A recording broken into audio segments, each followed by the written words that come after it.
Hi, Naresh. Welcome. I actually recorded this. Yeah, exactly. There you go. Naresh, Absolutely. I mean, there was a plank where I had somebody pouring beer on the screen, and Naresh says, "Can you see me now?"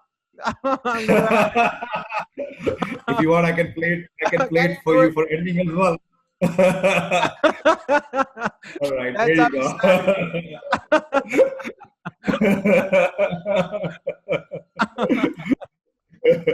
started.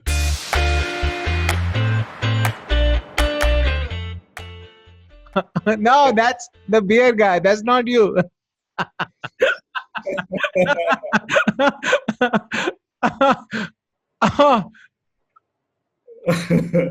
me one second. Let me fix this. How did All you do? right. All right. Here you go. Hi, Naresh. Welcome. That was quite an entrance. So, we're all stuck at home and, getting, going from one call to the other.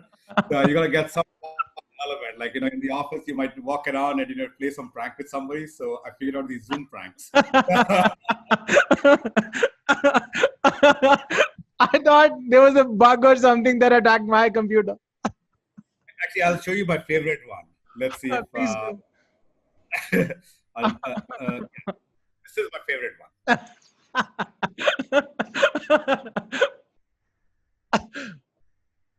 So I actually recorded this and I pranked many people with this. And now everybody's figured out. But in the beginning, people said, I see a second person. Who's that? I'm like, I don't see anyone. Oh, he's moving with the band. That's a good way to attend meetings, by the way. Even if you're not interested and you want to take a nap. Yeah, exactly. There you go. I'm still there. I have to learn all this. I'm taking this person very seriously, the one on the left as well. Oh, Anyway. I feel very powerful to have you join us in this talk, leadership, MBA leadership talk, Naresh. Thank you. My pleasure, Jatin. It's an honor, and you're doing great work. And I actually love interacting, with current students, prospective students. As you know, like you, I've been active with Darden quite a bit, Yes. and it's given me chances to go back to Darden many, many times over the last couple of years. I love it. It's to see that energy and the excitement about the future. I feel like every time I go, actually, I come back more inspired, more energized, and having learned something. So you think like you're going there to actually quote unquote give something. I feel like I actually bring something back. So no, thank you for having me. It's a pleasure. It's an honor to be here.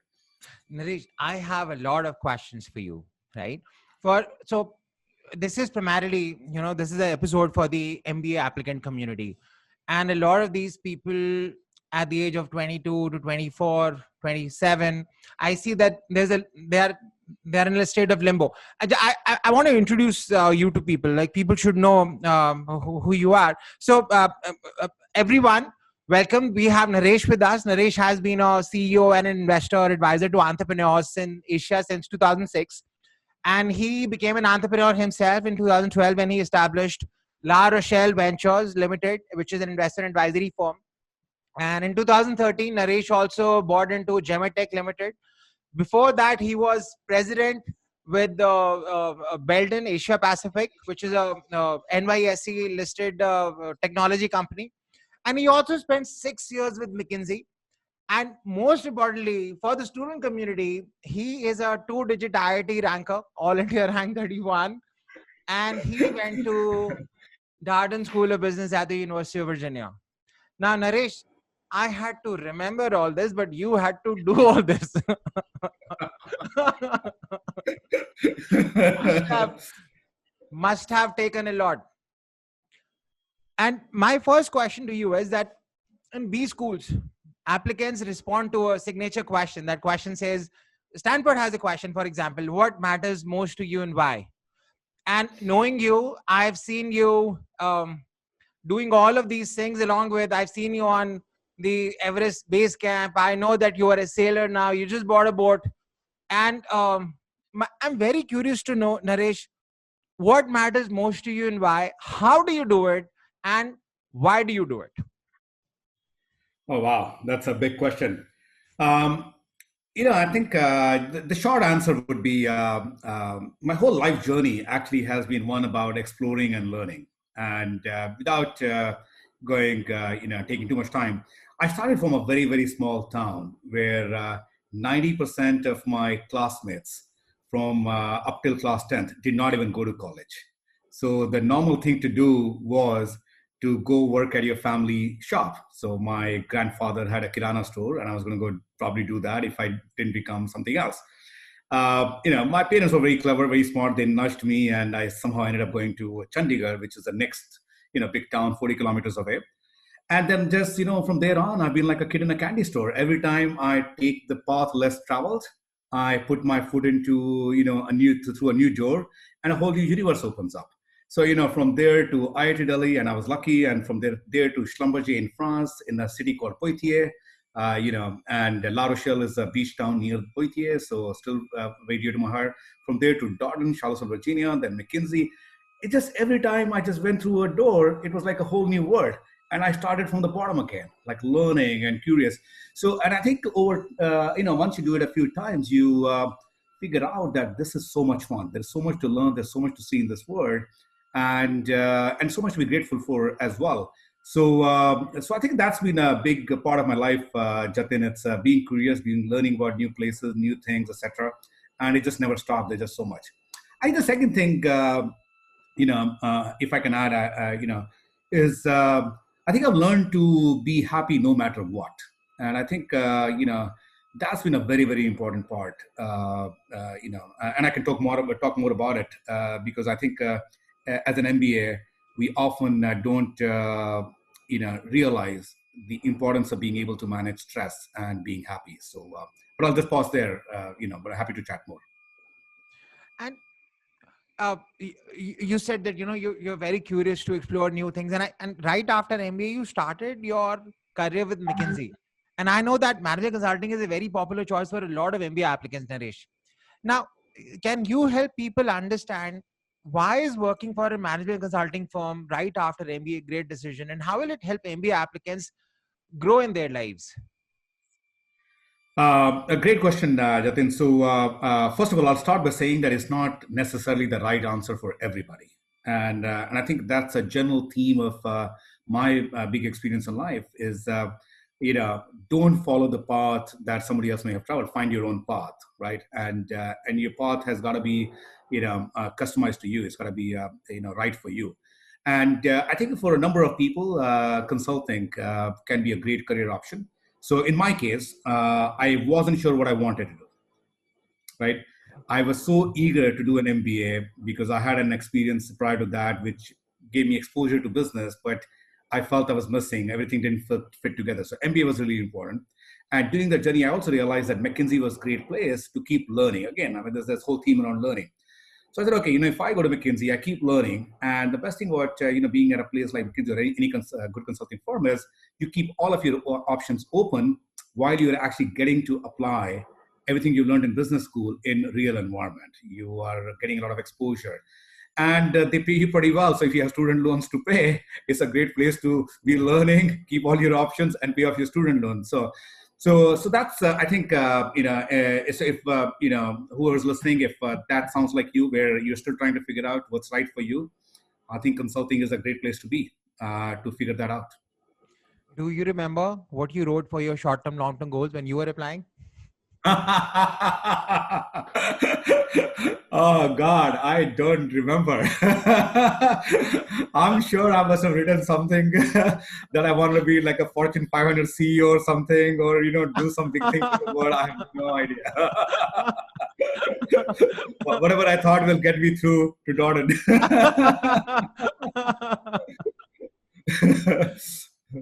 Now, we get a very interesting question from people, Naresh. Some people, even the parents, reach out to us when their kids are in the final year of undergrad.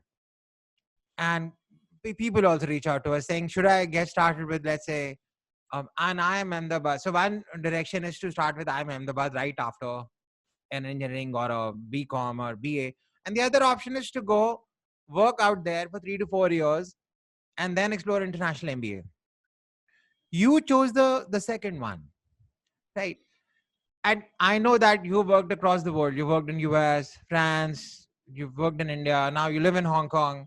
How would you compare the conventional I'm Ahmedabad model that India started with a long time ago versus the new model of work experience and then exploring an international MBA? How would you compare these two? Um, I think back to there's no right answer, right? I have very dear friends who started IMA or any of the IMs actually are in top executive positions with global companies around the world, right? And I also have friends who might have done international MBA from top schools are now actually in India pursuing Indian careers. So I think there's not necessarily one right answer. I think it goes back to what is it that you are looking to do in your future, and what is the right answer for you at that point of time, right? So I'll just elaborate on that. So in my context, I had already been done with my engineering for 6 years, right? I'd been working for 6 years, and I was working in France and had some experience in Scotland. So when I was looking at my MBA options at that time, at the 4 year, 6 year mark, going to a business school in India would have meant being with people, who didn't have that kind of experience. So I didn't feel that I could learn, as much from my peer group at that time because I had this really interesting different experience, which a lot of other classmates wouldn't have had. So hence, an international MBA made more sense for me. And second, specifically, I chose the US as opposed to, let's say, NCR, which was very close by. I actually went to Fontainebleau to check it out. It's a great school. It's 1 year program. It's brilliant, right? But I also wanted to get a different country experience. I had figured out by this time that I love traveling, I love cultures, I love being a global traveler.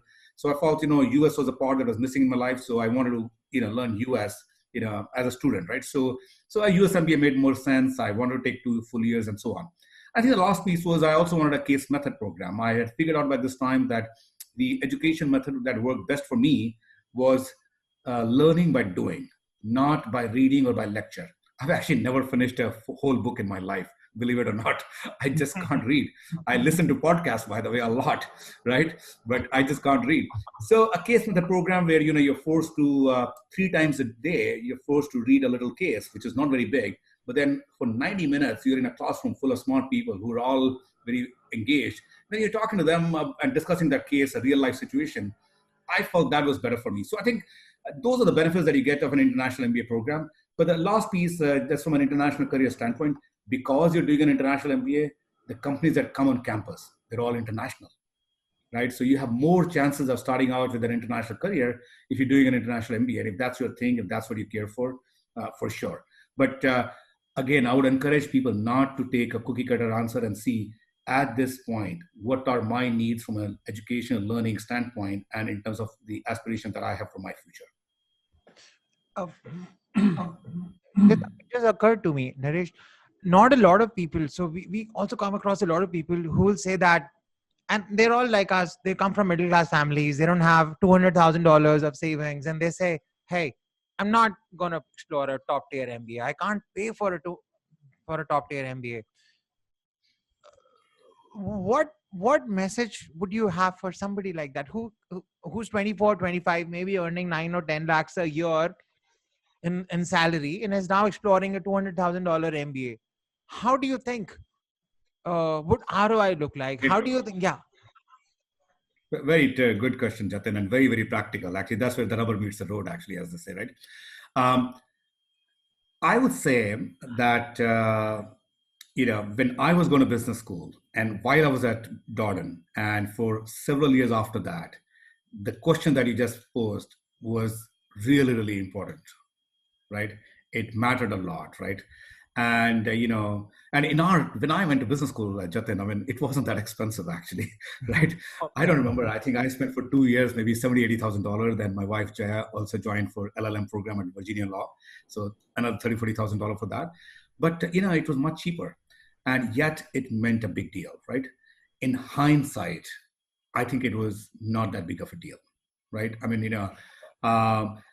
those dollars, those amounts at that point of your career, at that point of your life seem like a really big investment, right? But in hindsight, if the flip that it gives to your career, the big springboard that it becomes for your career and where it takes you, in hindsight, it is actually not even a question. right? Yeah. And I think that is, and I think that's a very important point. I mean, we as humans, we pay more attention to what's there right in front of us today. It's really, really hard to step back for ourselves, to look at our life, looking at the past and looking at the future. I mean, we always weigh things very differently in our mind, and that it makes it very difficult to have the make the right judgment when you're in the moment. So it's kind of like saying that when things are going very well, don't get too excited. There will be a bad day that will come soon around the corner. And likewise, if you're going through a bad day, don't worry, things will get better. It's the same idea, right? So at that time, that $200,000 right now feels like a big deal. But if you step back and say, what is the career aspiration you have, where you are taking your career, and if that's the right, next step for you, I promise you, $200,000, 10 years from today, 20 years from today, will not even feel like a big thing. This whole discussion about past and present, future, I have to learn a lot from you. Next time you go to Everest Base Camp, you're taking me along. I don't know when the next time will be. We may not be traveling for next 5 years. So you think with so when you say and this is another question with COVID-19, and a lot of universities have now started to offer courses online, and there's this context of new normal. How do you see these schools evolving with this? And maybe consultants have to travel a lot. You need a lot of face-to-face interactions for internships. Do you think future international MBAs will not? How will they evolve with this, Naresh? What do you think? Look, I mean, I think this is a question that's, I'm involved with Darden through the advisory boards, right? This is a question that's debated at all the schools right now, actually, right? And as you probably heard, some of the business schools have already announced shutting down their program, right? Yeah. I personally feel that the resident MBA program, like 2 year or whatever the duration, I think the resident MBA program is here to stay, but the flavor will change and we'll have a lot more options in terms of lifelong learning. So let me elaborate, right? So first, I think the resident MBA program is here to stay because, given the need of an individual at any point of time, you may want a transformational experience, right?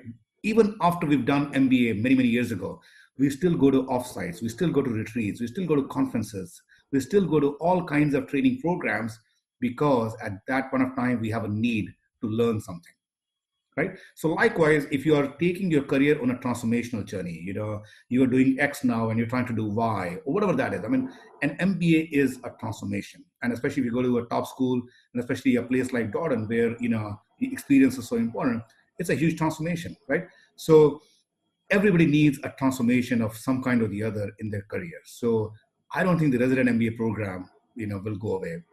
If anything, it may become stronger in terms of the transformational experience, right? I think what will likely happen is, I think we might see fewer options, but stronger options, right? We also might see more on-demand options. So do I need to do all 2 years on resident, or I could do, some parts in residence and then because I have a need for lifelong learning, right? I mean, I'm in a consumer business right now. Between Darden and until recently, I was not in a consumer business, right? But I have a need to go back to what I learned at Darden in my consumer marketing class, right? So if I could, get that on demand right now, right, I think I would value that very much. I've just finished a course on entrepreneurship and innovation, which is completely online with a small community, right? So I think we will have a lot more learning options, right?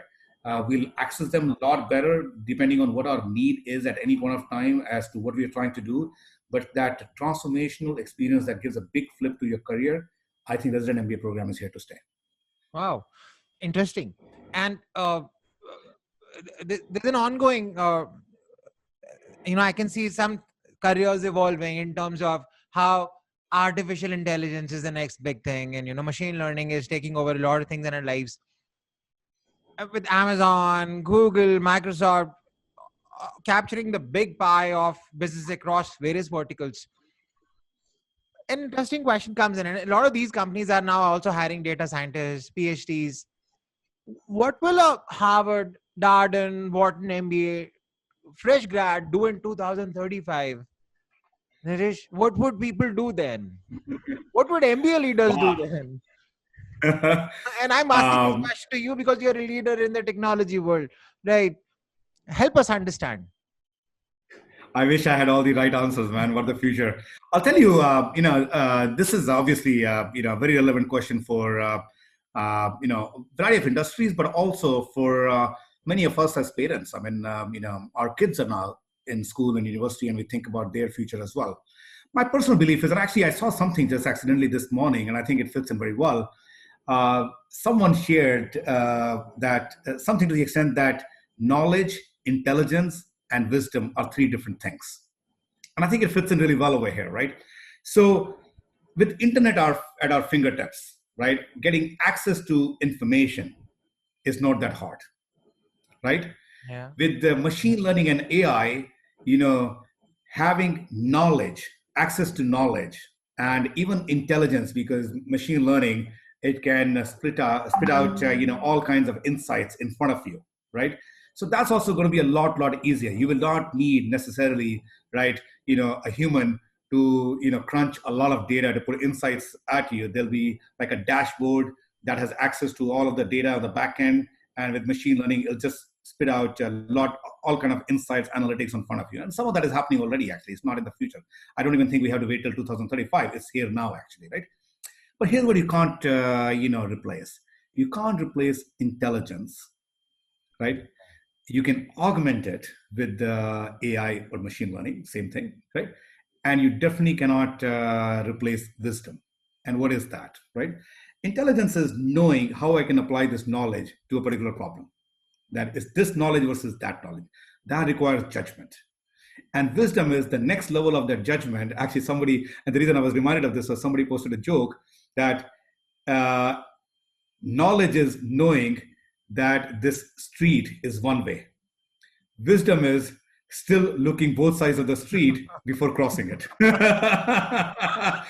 So I think so the differentiator is judgment. And I think judgment, I don't think anybody's figured it out yet how artificial intelligence, I mean, just sounds really a cool word. It's basically machine learning, right? It's so nobody's figured out how that can replace that. I mean, if tomorrow we have consciousness and something amazing happens, I don't know, with the what's the word, the university in San Francisco area, right? If something happens, who knows, right? But until then, I think judgment is what differentiates a human. And as an MBA, right? I mean, while we learn all of these tools to analyze, etc., what we should really be doing is developing our wisdom. And that's why I find a case method program is really tremendous, because 3 times a day, you're applying your mind to 3 different business situations across industries and across functions, right? So you build that muscle memory of applying your mind to different things. And over time you build judgment. It's very interesting. When I went to Darden, and first month we finished one of the cases, and the first year students and the professor were smoking in the hallway outside. And I said, I asked, maybe in the first week of Darden, I said, where are the answer keys? And professor said, I said, what do you mean? I said, listen, I paid you like $200,000. What do you mean you walked out of the class, we didn't get the answer keys and the handouts? Because we're used to the conventional model of, let's say, going out and getting the black and white answer to things in life. And he said, answer key is whatever you make of it. And I said, are you serious? This is what I get after $200,000. And I realized it's so important how, you in a case study method, you make a lot of assumptions that add up to giving you a very, very direction and a solution in whatever problems you're dealing with. And I think that's how life is. It was very powerful experience that I had. Absolutely. I mean, the most interesting thing for me, sorry to just a quick one, the most interesting thing for me is that, I got the card in the back. So how can you learn accounting with case method?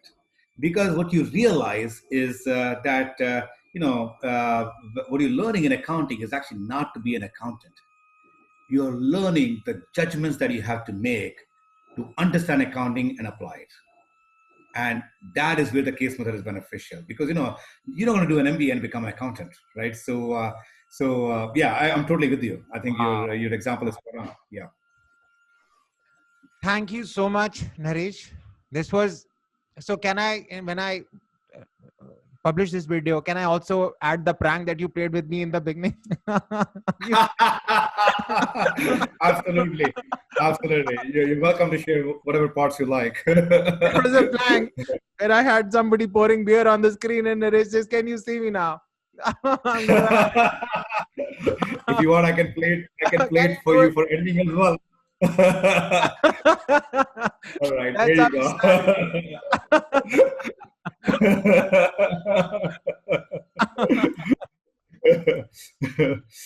Yeah. Excellent. I can't. Anything else? Yes. Yeah. Thank you so much for being with us, Naresh. This will add a lot of value to people, and I look forward to seeing you sometime after the lockdown or whatever we are dealing with, the world is dealing with right now, subsides. Thank you so much for being with us. Absolutely, my pleasure, Jatin. Thank you so much for having me. It was fun, and it's great to see you, and great to hear how you're a true entrepreneur. You're making Thank you. lemonade when life gives you lemon. So I'm very happy to see that. Excellent. Look Thank you. forward to meeting again soon. All the best. Thank you. Bye, Naresh. Bye. Thank you.